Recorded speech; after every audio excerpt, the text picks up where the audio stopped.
over to you, sir. Yeah. First of all, thank you, Natasha and Haley, for having me here. I'm so honored. And I can see my brothers right here on the wall. We have a Siberian tiger, but he's a distant relative of the Royal Bengal tiger, and a clouded leopard. So these are the guys that I'm working with in the mountains. I come from the highlands of northeast India, and it's a beautiful place that I want to invite all of you guys to come. As a matter of fact, we're organizing a motorcycle ride from northeast India, Assam. How many of you drink tea? Yes. From the northeast of India, we're going to go all the way to the Burmese border, to the Lake of No Return, and come back for 1,000 miles to raise 1,000 pounds for supporting local organic farmers, women, entrepreneurs in the northeast of India. But what I want to talk about today is the project in Myanmar, in Burma. How many of you have been to Burma? Raise your hands. Wow. Okay, great. Well, it's called Myanmar. So in 2012, I crossed the border when the military government opened its boundaries to the rest of the world to help a project to restore mangrove ecosystems, those trees that grow by the sea. How many of you have seen a mangrove tree? Ooh, cool.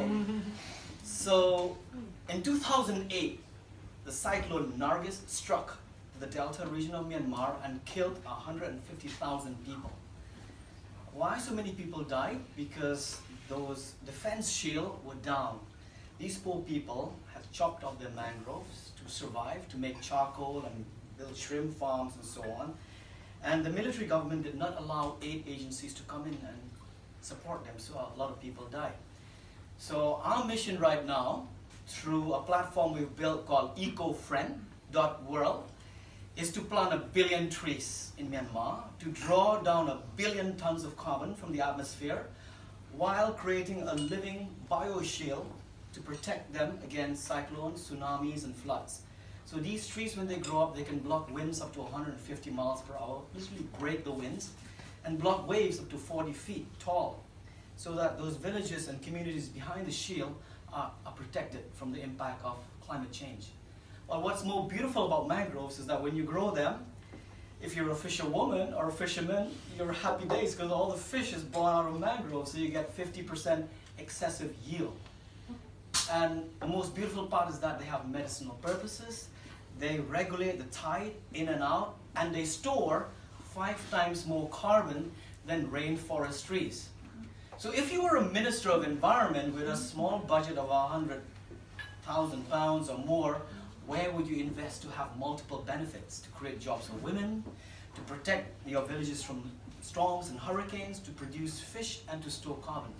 Well, ladies and gentlemen, mangroves, it is, and it is a miracle tree. So ecofriend.world is a platform for each of you to engage and join as a member, because each of us living in the United Kingdom emit 10 tons a year, just from the lifestyles we lead. The cars we drive, the food we eat, the gas we burn, the petrol, everything. So at least we can plant 10 trees. So what I want to invite you all is to be eco-friend warriors and plant 10 trees a year on ecofriend.world and journey with us from northeast India to Burma, if not in this ride, the next one, and help our women. We've got 200 women in the field. We've planted 6 million trees in the last 4.5 years, but our goal is 1 billion. So we've got a long way to go, so we need like 1 billion people to engage, it's a big. But once we've got that secured, and we can do the same projects in 126 countries across the equator, sucking 1 trillion tons of carbon from the planet and restoring the climate emergency crisis that we have here. So that's all I want to say. We can use art and music to save these guys who live by the mangroves in the Sundarbans between India and Bangladesh. We've got swamp tigers who live by the mangroves, and we've got clouded leopards up in the Himalayas whose forests are being depleted, and that's what we are riding east for, to save these guys. And that's what we can do together here in this beautiful platform that Da Vinci has created, thanks to Natasha and Haley, and to use, this young man whose amazing art form is created, and create a special package store for him to come to see the real tigers in Kaziranga, which is the largest concentration of Royal Bengal tigers on the planet, and also restore the ecosystem of the clouded leopard by investing in forests, from the cloud forests in the Himalayas up in the glaciers to the mangrove forests in the delta region of Myanmar, connecting mountain communities to coastal communities through eco-friendly world. So, thank you very much for this time.